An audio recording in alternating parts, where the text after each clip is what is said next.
That comment came from the investigating officer who said that the police had found unlicensed ammunition in a safe in Oscar Pistorius' house. That's why they might be bringing additional charges. But there's sort of an overflowing of information coming out of this court. It's quite hard to keep up with the sort of riveting detail that's coming from the state. I just want to read you what they've said throughout the morning. They said that there have been other incidents, violent incidents that they've noted in terms of Oscar Pistorius' behavior. They said a gun was discharged in a Johannesburg restaurant by Pistorius, but he asked someone else to take responsibility for that. He said also Pistorius threatened to assault somebody at a racetrack.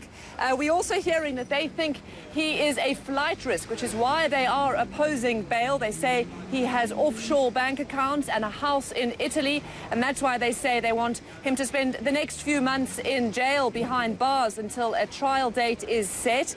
Also, importantly, they've been talking about the angles, the trajectory of the bullets into the bathroom. They're poking holes in Oscar Pistorius' statement, essentially, and what he said it was a burglar. He was surprised, and at the moment, what we understand, there is a picture up in the courtroom, and the police are sort of going via the plan, sort of explaining what they think happened in a visual kind of way. Also, I think most significantly, which might just give us a clue to some sort of motive, we're hearing, like you mentioned, that the police say they found 2 boxes of testosterone and needles in Oscar Pistorius' house. Now, I had to quickly Google that before I came on air because I wasn't quite sure exactly what this meant. Now, according to my quick Google, I can't say that I'm a medical doctor, but testosterone can come in either a natural or a synthetic form, but both kinds are a form of anabolic steroid, obviously used to build up muscle mass.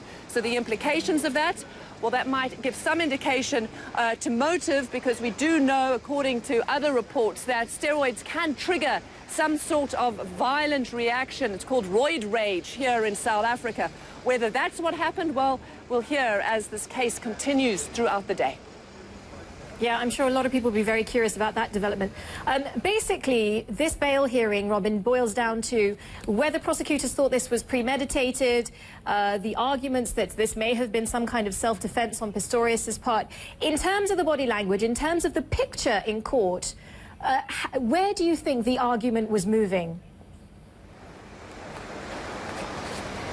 You know, it's so difficult. You know, these things go in ebbs and flow. You know, yesterday afternoon when Oscar Pistorius' statement was read out, there was, I think, a deep sense of, you know, sympathy for him. There was a sense they understood. And when you listened and you read that affidavit, that he said he was scared, he was frightened, he thought there was a burglar, there was an intruder, and he sort of painted out his version of events and then very emotionally said that he had tried to carry down Reva down the stairs to take her perhaps to hospital, but that she died in his arms. You know, I think there's a great deal of sympathy when that happens. But then, you know, it all switches very quickly when you start hearing the cold, hard facts of the evidence against him that's put out by the state. So, you know, I think it's very difficult to judge how this is going and whether or not he's going to get bail. I mean, this is up to the magistrate, and in the end, he's the only one that's going to come up with that final decision.